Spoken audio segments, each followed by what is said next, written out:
everyone. I'm outside and having a wonderful time in the yard. It's really feeling good. It's very breezy. Makes me feel like I'm on an island somewhere, but I'm in my backyard.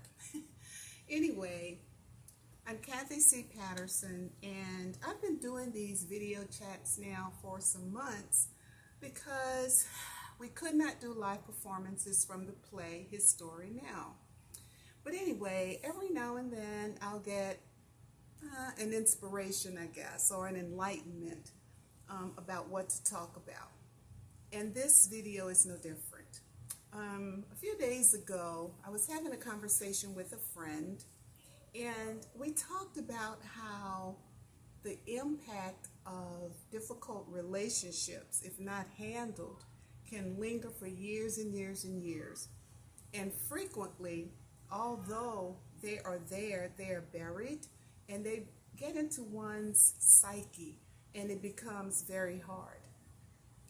During her years, she had a very strained relationship with her mother, and it caused problems which surfaced in different ways. So for example, during an incident when she was hospitalized, the nurse came in the room to find out if her mother wanted to bathe her because her mother was sitting there with her.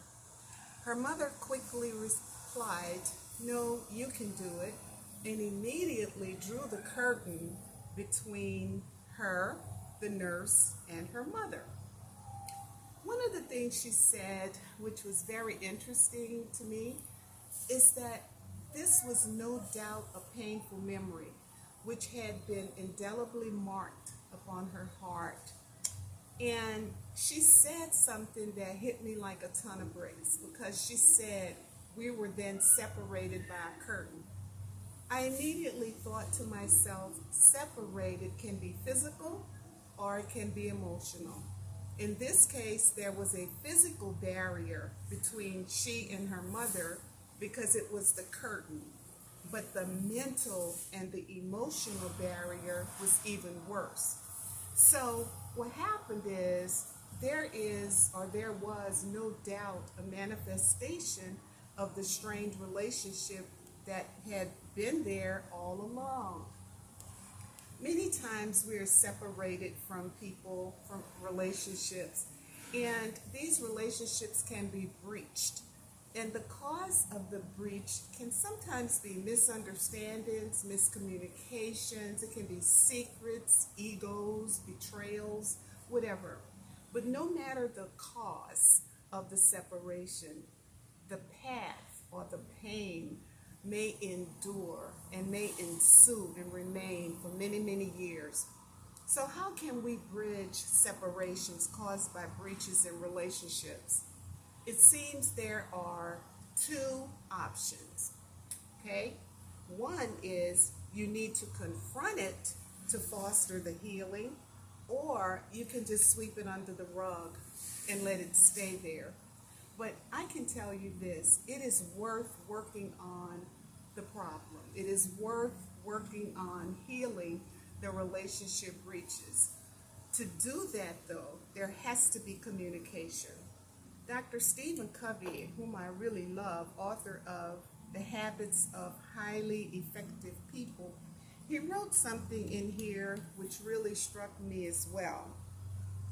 He said this: the more deeply you understand other people, the more you will appreciate them, the more reverent you will feel about them. To touch the soul of another human being is to walk on holy ground. Before problems come up, why don't you try to present your own ideas, but you need to seek to understand first. And that's the key. One of his principles in this book, he wants to talk about how you can, I guess, make interpersonal relationships so much better and build your own character. So one of the habits he talked about is, let's do this. Why don't we seek first to understand and then to be understood, which will help to facilitate positive character development and improve effective interpersonal relationships. One thing is certain though, and I've come to realize this, and that is communication is definitely going to be the gateway to understanding.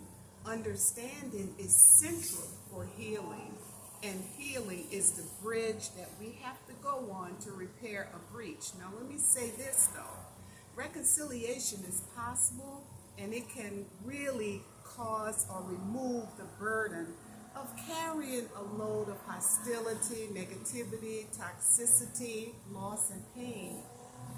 However, it's going to take work. I know this may be difficult, but in the words of Kent Keith, who was the author of the Paradoxical Commandments, do it anyway. And Mother Teresa added this, because in the final analysis, it's not between you and them, it's between you and God. So thank you for listening, and I look forward to seeing you again soon.